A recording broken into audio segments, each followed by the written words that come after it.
Kita ketemu lagi, kita bacain beberapa komentar yang masuk di channel Atrivi. Semoga komentar-komentar yang kita baca tadi membuat kita lebih aware ya, lebih waspada lagi terhadap kasus-kasus penipuan dan kita tidak akan menjadi korban penipuan selanjutnya. Yuk kita baca dari anak bos. Wah, namanya keren, anak bos, oke. Pak, saya mau share penipuan yang saya alami lenyap hampir 40 juta.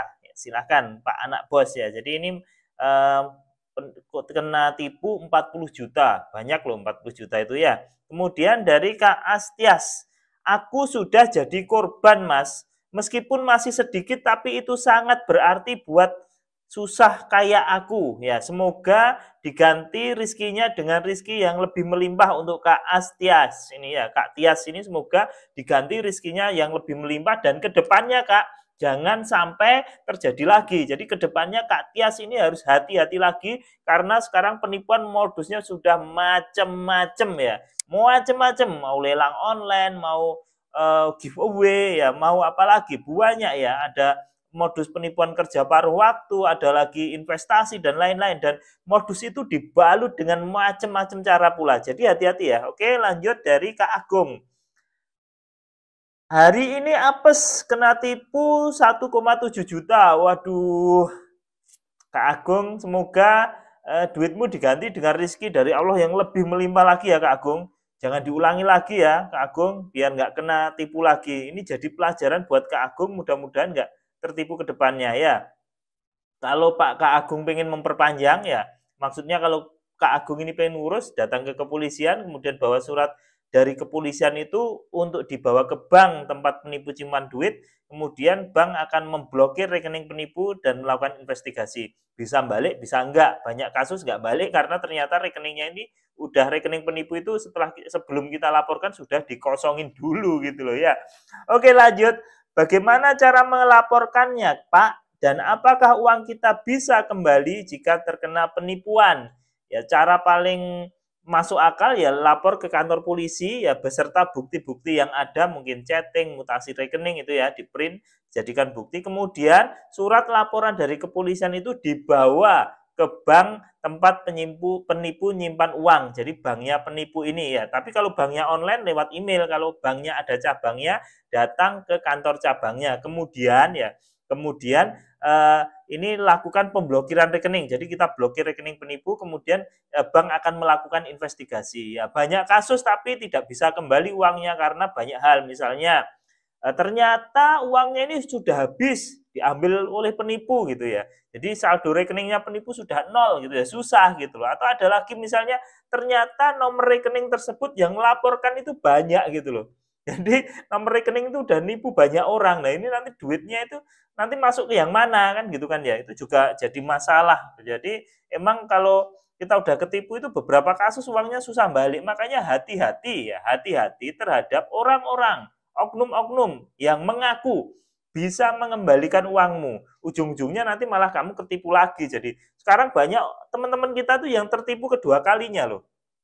Misalnya ketipu lelang online atau misalnya ketipu kerja paruh waktu. Kemudian dia cari-cari di internet, lihat-lihat komentar di media sosial atau dia curhat di media sosial. Kemudian ada orang gitu yang mengaku bisa mengembalikan uangmu gitu loh. Uang para korban penipuan ini. Oh ini saya dari kepolisian atau saya dari perbankan, saya punya pengalaman gitu kan ya. Kalau kamu percaya, ujung-ujungnya kamu akan dimintain uang lagi gitu loh, uang pengurusan gitu loh. Ujung-ujungnya kamu ketipu yang kedua kalinya gitu. Udah ketipu, kemudian ada orang yang berkedok bisa membantu kamu, ternyata minta duit ya, kemudian kamu kasih duit, ya ujung-ujungnya duitmu akan hilang lagi. Jadi jangan sampai tertipu kedua kalinya ya. Kita waspada loh kayak gitu tuh. Oke, lanjut ya. Jadi cara melaporkannya seperti itu. Lanjut. Saya juga ini dari Kak Susanti. Oke, Kak Susanti, saya juga ini dah 4 hari bingung untuk penarikannya. Ini modusnya pasti kerja paruh waktu ini. Penarikannya karena uang saya beku dan data saya sudah masuk uang 12 juta. Sekarang mau penarikan harus top up lagi 5 juta dari 16 juta. Ya iyalah. Jadi kakak ini, Kak Susanti ini terjebak di modus penipuan kerja paruh waktu ya. Karena kamu sudah deposit ya, kamu mau narik deposit beserta apanya ya, beserta rewardnya, beserta bunganya, beserta komisinya itu nggak bisa. Kamu dimintain deposit lebih banyak lagi gitu loh ya. Jadi Kak Susanti ini nanti nggak akan ada habisnya. Ketika kamu kasih deposit yang ini diminta lagi, jadi uang udah masuk 12 juta, beku, kalau mau narik deposit beserta bunganya, beserta komisinya harus transfer lagi 5 juta. Kalau kamu transfer lagi 5 juta, kemungkinan besar tetap nggak bisa ditarik. Ya, kamu akan dimintai uang lebih banyak lagi. Ya, dan itu akan terus sampai kamu uangmu habis, kamu diajari pinjol, kamu utangmu di mana-mana, ya nanti akan dipermainkan seperti itu terus. Jadi stop. Ya, sadarlah Kak Susanti bahwa kamu sudah masuk trap, sudah masuk jebakan mereka. Ya, kamu sudah masuk jebakan mereka, berapapun yang kamu transferkan nanti kemungkinan besar tidak akan kembali. Karena kamu akan dimintain tugas-tugas selanjutnya. Sudah banyak yang seperti itu. Nah, ya, jadi sudah banyak kasus seperti itu. Dan ini Kak Susanti ini hanya 12 juta, udah banyak bahkan yang sampai ratusan juta gitu. Di komen silahkan dicek ya, di komen penipuan kerja paruh waktu ini silahkan dicek, sudah banyak yang rugi ratusan juta. Modelnya deposit dari kecil diminta lagi sampai besar gitu loh. Sampai nggak punya duit gitu loh. Ya, hati-hati ya. Oke, lanjut. Dari Kak Ferry Siahaan. Wah, kakak. Ini modus penipuan masuk grup Telegram. Jadi Kak Zefri Siahaan ini modusnya ini kan kalau masuk Telegram itu kan kita dimasukkan di grup Telegram itu ada lelang online, ada kerja paruh waktu, ada mungkin investasi. Jadi di grup Telegram itu nanti si adminnya ini akan screenshot bukti-bukti. Jadi ada duit gitu, ada bukti mutasi rekening, bukti transfer bahwa oh ini investasi asli gitu, atau kalau lelang Pegadaian akan ada motor-motor yang murah gitu, NMAX 10 juta gitu kan ya, iPhone 2 juta kan gitu. Kemudian member-member yang lain ini akan nimpali, member-member yang lainnya akan nimpali. Oh ya ini Bang bener, oh ya ini saya sudah dikirim gitu ya. Itu jadi ternyata yang di dalam grup Telegram itu adalah komplotan semua, baik adminnya ataupun anggota-anggotanya, member-membernya itu komplotan semua.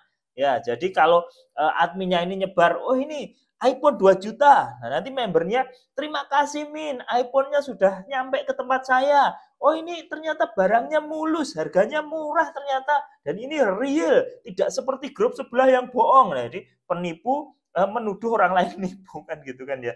Jadi hati-hati. Jadi kalau kamu dimasukkan di grup itu bisa jadi satu grup itu penipu semua. Ya adminnya, ya mentormu, ya anggota-anggotanya di grup itu penipu semua. Hati-hati ya. Hati-hati, udah banyak yang kena jebakan, kena trap seperti itu ya. Hati-hati. Tapi ini untungnya Kak Zefri Siahaan ini paham bahwa anggota member ini bot semua, bot itu orang-orang komplotan mereka semua, sehingga dia tidak kena tipu. Jadi Kak Zefri Siahaan ini masih menggunakan nalar logikanya gitu loh ya. Intinya kalau kamu dapat barang-barang murah, kemudian terlalu murah ya, kemudian kerjaannya gampang, komisinya gede, udah lupakan. Zaman sekarang kalau emang ada kerjaan seperti itu ya dipek dewe ya, diambil sendiri oleh mereka. Ngapain bagi-bagi ke kita, ya enggak? Ya enggak? Yuk, lanjut. Oke, lanjut. Kemudian Kak Dimas, Mas, apakah kayak kirim barang harus bayar cukai aman? Maksudnya gimana nih? Apakah alamat saya akan aman? Saya mau udahan tiba-tiba disuruh bayar cukai, alasannya mau kirim buat ibuku. Tolong dibalas Mas ya, ini bahaya love scam. Oh, love scam. Ya ini maksudnya penipuan bea cukai. Jadi hati-hati, banyak penipuan ya. Nanti kamu kenalan sama orang luar negeri gitu kan ya. Ya kamu kenalan sama orang luar negeri, kemudian orang luar negeri ini akan mengirimkan hadiah ke kamu gitu. Kemudian tiba-tiba ya udah mengatakan cinta, kemudian akan kirim barang ke kamu kan gitu kan ya. Tiba-tiba nanti ada telepon yang mengaku dari bea cukai bahwa oh ini barangnya tertahan karena nilainya besar, hadiahnya ini nilainya setelah di-scan dengan X-Rise gitu ya. Ini biayanya besar sehingga kamu kena pajak bea cukai 2 juta atau 3 juta gitu. Kalau nggak bayar kalau nggak bayar barang akan kita hancurkan. Nah, ancamannya biasanya seperti itu. Modusnya seperti itu. Kalaupun kamu bayar nanti ada lagi, nanti ada yang mengaku dari kepolisian, oh ini barangnya ilegal, kamu harus bayar lagi. Lah nanti setelah dari kepolisian, dari asuransi, dari mana kamu disuruh bayar. Udah, lupakan, abaikan ya. Lupakan, abaikan ya. Ini udah banyak love scam, modus asmara, kenalan sama orang luar negeri, pas kirim barang ternyata dimintain orang yang mengaku dari bea cukai. Nah ini kalau beneran gimana Pak? Ini beneran, ini yang ngirim ini bener-bener pacarku, ini udah cintaku yang ngirim, nggak mungkin bohong. Ya gampang, kamu datang ke kantor bea cukai tanya, ya udah itu aja. Ya, tapi dia itu bener-bener ngasih nomor resi, tapi nomor resinya nggak bisa dicek karena ini pengiriman luar negeri gitu. Udahlah, kamu tanya ke bea cukai langsung, ke call centernya bea cukai, ya nanti beneran nggak kayak gitu, ya. Hati-hati, yang kena modus ini udah banyak sekali. Pakai logikamu, nggak usah ini ya, nggak usah baper karena ini, oh ini bener-bener cowokku, ini bener-bener kita sudah pacaran, dah nggak usah baper. Oke, lanjut. Saya tadi ditelepon tapi dia gak minta OTP dan lain-lain, cuma minta alamat buat pengiriman. Tapi dia sebelum itu sudah tahu semua data-data saya termasuk kejar saya. Itu real nggak ya Pak? Takutnya nanti dikirim ke rumah malah palsu. Ini tentang penipuan penawaran kartu kredit ya. Ya, kalau pengen tahu real apa enggaknya, tanya ke call center bank yang menawarkan. Kalau misalnya yang nawarin kamu BNI, ya tanya ke call centernya BNI. Yang nawarkan BRI, tanya ke call centernya BRI. Karena sekarang itu tipis bedanya, yang real sama yang penipuan itu tipis loh. Beneran. Yang real sama yang penipuan itu sekarang bedanya tipis sekali. Makanya satu-satunya jalan, tanya di call center biar tahu ini beneran nggak sih gitu ya. Oke, lanjut. Penipuan modus kerja paruh waktu. Makasih Bang sarannya, video sangat bermanfaat. Sama-sama Kak Reza. Sama-sama, terima kasih. Ya, semoga tidak ada lagi yang ketipu. Amin. Ya, saya ketipu 6 juta Pak. Dari Kak Ceolondo. 6 juta lumayan. Mudah-mudahan diganti dengan rezeki yang lebih melimpah Kak ya. Mudah-mudahan dan menjadikan pengalaman ini ke depannya nggak kena tipu lagi. Saya yakin Kak Ceo Indo bisa move on, bisa fokus ke depannya sehingga nggak berantakan ya. Jadi udah ikhlaskan, fokus ke depan, tatap masa depan. Oke? Dari Kak Iwan, tapi nggak semuanya seperti itu kan. Saya kebetulan ikutan aplikasi FEC yang nyatanya modal saya cuma 500.000, sekarang komisi saya 5 juta per bulan. Wih, nggak tahu nih. Intinya kalau kamu sudah top up atau deposit ya sudah siap-siap hilang ya. Oke. Terima kasih informasinya sangat membantu. Hampir saja tergiur dengan iming-iming uang bisa dapat dengan hitungan menit. Ya, ini dia jebakannya. Uang bisa langsung untung dalam hitungan menit, dapat top up 30.000 di tugas pertama, kemudian di tugas berikutnya disuruh transfer dulu ke rekening adminnya dengan iming-iming keuntungan 20% dari nominal yang ditransfer dan seterusnya. Hati-hati karena kamu bisa masuk jebakan dan perangkap mereka. Oke, kita baca komentarnya sampai situ dulu. Mudah-mudahan bermanfaat dan menjadikan wawasan kita lebih terbuka sehingga kita, teman kita, saudara kita tidak jadi korban penipuan. Sampai ketemu di komentar-komentar selanjutnya.